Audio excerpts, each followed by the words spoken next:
Hi, good morning. Farouk here from Disqualified Dads. First and foremost, why I'm here, most important thing, kids, I'm sure you know who I am by now. If you don't, then obviously we've got a problem. But I'm your dad, I love you, always will. I'm out here battling and I will continue to battle, so do not be concerned. There is no walking away from me. I am here till the end. Right, after yesterday's video, I had a very strong response. People have reached out to me and I talked a lot in depth with people about coercive control, and I'm going to try and keep this video short, but to do this subject justice, unfortunately it will drag on a little bit longer. So if you have got time or you can watch it to the end, great, but there's no way of doing this or talking about this and explaining some of these delicate subjects and issues, especially around coercive control, within 2 or 3 minutes. Is just impossible. Now, I'm going to talk about more behaviors around the perpetrators of coercive control. I'll tell you from what I understand from a community perspective about that weapon of choice in the Gujarati community, amongst the Gujarati people. Unfortunately, mainly amongst the Gujarati women. There's a lot of tactics that have been done over the years, generally that are box standard in every household, friction between siblings and this sort of thing. But there's a specific point that I want to try and get across as a science. If you're going through it, you can recognize it in your own life and maybe you can take a stand. Now, we know from yesterday's video the control around yourself and your children that is placed upon you by the perpetrator. Like I said, this applies to all cultures. Everything I've said yesterday applies to, is universal, all cultures, all aspects, men, women. They can be the receiving end or the perpetrator. In the Gujarati community though, because I can talk about this community because I'm from this community, and the Asian community in general, I believe, and more so the Gujarati community, this is a weapon of choice, and a weapon of choice from, unfortunately, women in the Gujarati community. It has become the weapon of choice, and some of these weapons are also taught by girls that are getting married. Unfortunately, they are taught these things from their friends, other girls, their sisters, unfortunately in some cases their mums and their dads. They teach them these little silly games to play to get control and power. And the reason I say why more amongst all the Gujarati community and the Asian community may generally agree with what I'm saying. Gujaratis are generally seen as a lot softer and mild. Pakistani culture, again, very strong rooted culture, very strong people, very hard-headed, they're not pushovers. Bangladeshis, again, I can't say I can say too much about the Bangladeshi culture. This sort of thing goes on, but I don't know how much or less. But compared to, I would say, Pakistani, Punjabi culture, Gujaratis are a lot softer and milder. Hence, the Gujarati women have adopted these tactics, I believe. And like I said, there are men that do it as well. It's not about men or women, but I can only tell you about the cases that I've seen and heard and know, and that I've studied. Now, what happens, there's a couple of elements before it gets to the stage of control. Like we talked about the control around yourself and the children, and you not realizing you're being controlled, what's happening. Let me start at an earlier stage where some of these foundations are laid around the control. So to get to that stage already, there's other actions that have taken place. So if you're newly married or you're getting married, you need to recognize these. When I say married, I mean from the Gujarati or the Asian community now, where there's an expectation you'll get married at a certain age, you nod along, you do it, you get there, and then you realize, you think, where have I ended up and how I got here. A lot of people are lost. They don't know, they've got no one to turn to, there's no one they can tell. And it may seem like I'm waffling on, but as I've touched on this now, the whole marriage aspect, if you're a man in the Asian community, generally, if not all communities, predominantly more in the Asian community, and you are being controlled and manipulated and managed by your wife, you and your children are being managed, and you don't know what to do, you can't make a stand to it. This person has your kids most of the time.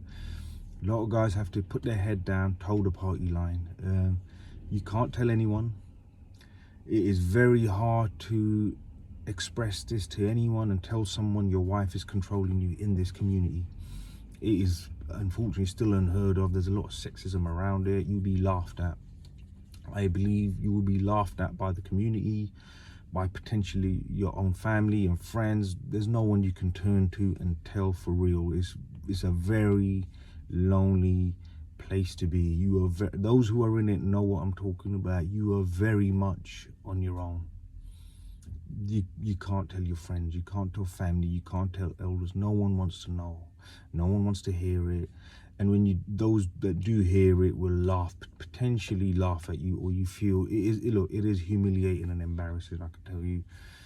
And when you do talk about it and tell someone, you realize you're talking about your life. It brings that reality to the surface, and you can't function. You still need to be there for your kids, you still need to provide, you still need to go to work.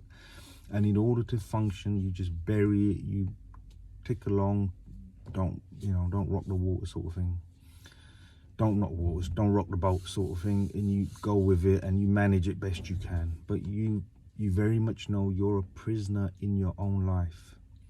You are in an emotional, mental, psychological prison, and guess what? You get comfortable with it. That becomes your home. And you pander and you go along with this because like I said, I'll follow on to this a bit later. But for example, I'll tell you one situation of a friend at the time who reached out to me, and a story of someone who reached out to me. And basically, this is another method. This is one method that I'm going to talk about that's used by the perpetrator. Friend of mine, they had a child. It was around December times. It was sort of cold time of the year, very cold. At that time, I remember categorically him telling me it was -2 degrees at night outside. 3 o'clock, middle of the night, they had a kid, 2 weeks old, baby girl, 2 weeks old. Middle of the night, 3 o'clock, they have a disagreement or an argument about something. Very normal, happens. All married couples argue, disagree. Very normal, very healthy. Now, because he did not concede to the argument and said, no, I don't believe that is correct, his partner, his wife at the time, picks up their 2-week-old child, wraps a blanket around their baby, jumps out in -2 degrees in the car, 3 in the morning, drives off. There is snow and ice on the roads everywhere. People have been told not to drive. High risk of accident. So you are now in an emotionally enraged state. You are in a car 3 in the morning with a 2-week-old child, -2 outside. Geezer is at home. He's panicking. He's thinking, like, what's happening? He doesn't know what's happening. He doesn't know how to react. His wife, the mother of his child, has gone out 3 in the morning, -2, black ice on the roads, snow on the roads, and has driven off middle of the night in a huff. So I remember at the time him telling me, what do? I said, look, just sit tight, relax, don't do anything. Do you call the police? Do you call your mum and dad? Who do you call and tell? It's 3 in the morning. Now, an hour later, she came back, apparently, crawled into bed like nothing, and in the morning carried on like nothing had happened. My man couldn't sleep. He was panicked. She came home, he didn't know to speak to her, to not speak to her, because she could take the child and take off again. They've only been married a year. Following morning, she wakes up, he tells me, and she carried on as absolutely normal, like nothing had happened. So, and he said at the time when they were out, middle of the night, he's sitting there thinking, what if they have an accident? What if they have an accident and something happens to her and my 2-week-old baby? Will I be responsible because I didn't nod along? I disagreed with her about something. Should I have just conceded? And because he never mentioned it again, and he was very careful around her and disagreeing with her, he conceded for many years. That was a way of establishing control. She put that emotional leash around his neck. That was the noose. You disagree with me, I am unpredictable. I have the children most of the time. I look like the victim. No one is gonna believe you. if your child gets hurt, it will be your fault because you disagreed with me. And that is a weapon of choice from the perpetrator. Now, the fact that she was unpredictable was totally predictable, because I said to him at the time, this is unfortunately a way of establishing control. You disagree, you put me and your child at some sort of risk because I'm unpredictable. That is a weapon of choice used by the perpetrator. The other weapon of choice is, and this is a very good, very commonly used, very powerful weapon, is the perpetrator, if you're from a strong family, as in you are close with your brothers, sisters, mum and dad, good strong family unit, but the perpetrator wants control over you and the children and all aspects of your life. What do? The oldest trick in the book, divide and conquer. Not for coercive control. The biggest trick in the trick in the book that is used for the coercive controller is isolate and conquer. So what that means is they isolate you from your family. How do you do that? This is not, everything I'm saying is not done overnight. This is an ongoing process from the moment you have got together and introduced this person to your family.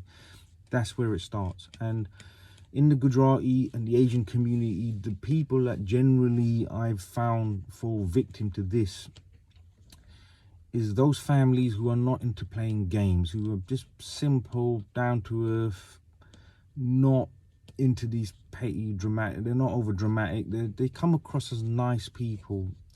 And the problem in the community is if you come across too nice and polite and respectful, the truth is it'll just be seen as weakness. In the Asian community, to a certain degree, even amongst when two families have got together via marriage, they have the union through marriage, instead of respect and polite and support and all of these factors, and including the elders, unfortunately now, if one side is seen as soft, respectful and just down to earth, gentle people, they're not dramatic, aggressive people, that is seen as a weakness.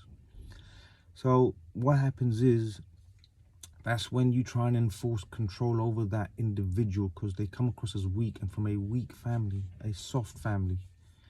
That is these signs. But you got to look out for all of these things. Again, when you're in it, you can't generally see all of these things. I hate to say it, but men sometimes don't notice these things that are going on. Now, going back to the point I'm making about isolate and conquer. If the family is not too sort of into playing games and politics and all these little childish, silly, pathetic things, what the perpetrator does to enforce control is they need to isolate you from your family and mum and dad. How do you do that? The tool in the book they use, and I believe it is widely used in the Asian/Gujarati community, is they alienate. Now, like I said, coercive control, alienation, parental alienation, they all go hand in hand. They're part of the same weapon. What they do is they alienate your brothers, sisters, mum and dad by being so awkward, by making things so awkward around, making your brothers, sisters, mum and dad feel awkward and uncomfortable. Now think about this. When you meet someone in life, generally on the street, at work, or a place where you can limit your interaction with someone, like if you find someone awkward and weird and someone unpredictable, you generally keep your distance. So the perpetrator know exactly what they're doing. They create this uncomfortable atmosphere, environment around themselves when they're with your mum, dad, brothers and sisters. So what happens then is your mum, dad, brothers and sisters don't want to engage too much. They don't want to spend too much time with that individual because they're made to feel uncomfortable. Your kids are already being controlled. Think about it. If your mum and dad, as a man, your mum and dad feel uncomfortable playing with your kids because they know they're being watched and judged, and there is someone unpredictable, the children's mother is unpredictable, they're slightly wary, they can't fully relax. The perpetrator has created that environment. They know exactly what they're doing. Now, so what happens is when your family avoid her because they find her very uncomfortable. Like I said, the perpetrator has many faces. They have a face for every environment, yeah? They can turn the tears on and off like a switch. They can put the victim face on. They have permanently a victim face plastered on. And you know deep down, those that are just keeping their head down, not coming out and exposing this, they know no one will believe them. No one will believe they're the real victim.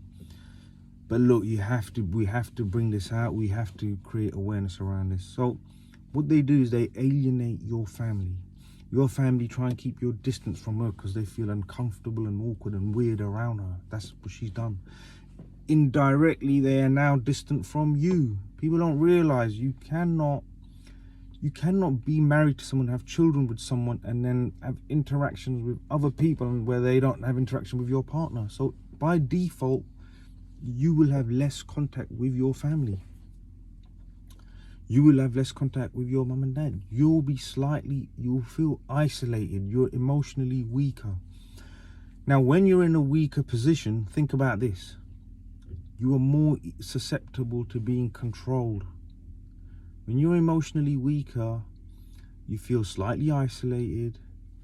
And now the perpetrator, being your wife, partner, suddenly it's being very friendly or suddenly becomes warm towards you. It's not friendly, the word is warm. Makes you feel warm and secure in the home because you think, well, at least I got this. Because sometimes you don't see all of this. And then while you're feeling vulnerable, don't worry, you got me. You've got my family. My family will always support us. My family will always be here. My family will always look after the kids and play with them. But they've controlled all of that. They have controlled all of those aspects already. You are in an emotionally vulnerable state. You feel isolated, alone. You can't tell anyone. Then you think, maybe it's me. It's not her, it's me. I'm imagining all of this. This ain't real. It is very real. You are a prisoner in your own life. You are a victim in your own life. You are a hostage in your own life. This person has your children. You have to toe the line. You have limited say in your children's life. The other thing I'll say, another sign that you need to watch out for, when you go to if you're a man, a father, a victim of this sort of behavior, you recognize this stuff. Another sign, when you're at your mother and father-in-laws, see how your children behave when they're at your in-laws' house. When they're at your wife's relatives and cousins and your wife's brothers and sisters, especially your in-laws, at there, how do your children behave? Do they feel more free, more relaxed? Do they look like they enjoy themselves more? Do they look like they have less limitations and boundaries there? Does bedtime, shower time, homework time, all these factors suddenly don't come into play when they're there or when you're going there? Have a notice when you're taking the kids to your mum and dad's or your relatives' houses. There's the bath time, shower time, bedtime, homework time. They're tired, they're dinner time. Oh, someone's got a cold and the flu at your mum, so let's not go take the risk. These things, like I said, these excuses will roll. You won't always see this. If you're busy in your own world, you won't see this. If you get told, look, you know, don't take the kids to school. You look tired. You've just come from night shift. Have a nap. Relax. You need your rest. I'll take the kids.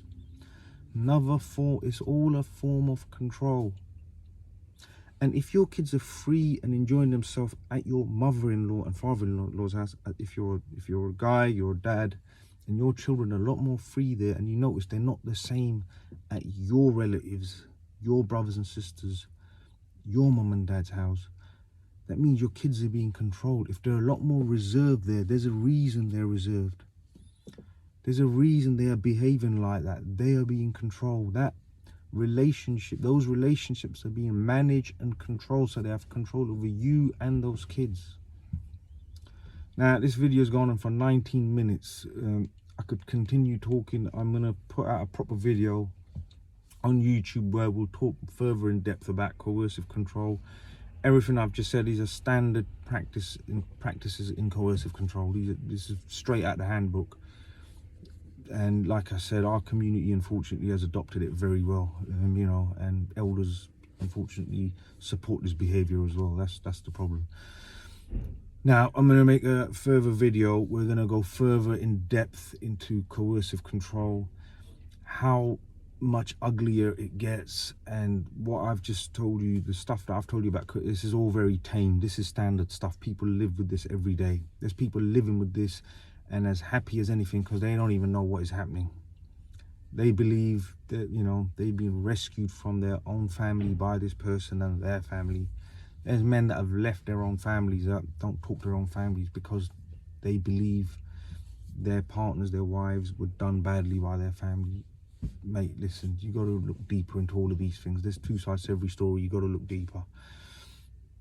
But I'm gonna make a bigger video. We're gonna make a video that will be released on YouTube, at least an hour, maybe longer, where I'm gonna talk further about the alienating behavior, coercive control, and how, just to give you a point, this coercive control behavior will not, it can get to the extreme where it won't just be your wife doing it, it'll be your mother and father-in-law will engage in that coercive control to have full control over you so they can push their narrative and interest only.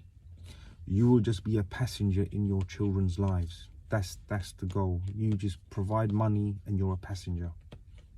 Yeah, love, respect, companionship, none of that matters when it comes to this sort of control. Unfortunately, I will say, with a heavy heart. But look, video's gone on too long. Another videos to come very soon. It'll be a bigger video on YouTube. Follow us on YouTube, TikTok, Instagram, and all the platforms. And the next video I'll make around coercive control, I'll put little clips out tomorrow as well. Daily, I'll be putting out daily. I'll be doing a video on Insta daily. We'll talk about the different aspects of coercive control, alienation, and I'm going to go over certain things again in a little bit more detail in a shorter video. But look, next video to come out on YouTube, I'll explain in depth and more detail how these things can happen. You need to recognize the signs. Wake up, recognize the signs. You wake up one morning and you realize a lifetime has passed you by and you have a limited relationship with your children while you're, I'm not talking about alienation after separation.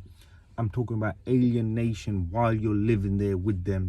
That's happening right under your nose. But look, thank you for watching. Kids, I love you. This is all for you. I love you. God willing, we will reunite soon. Thank you for watching.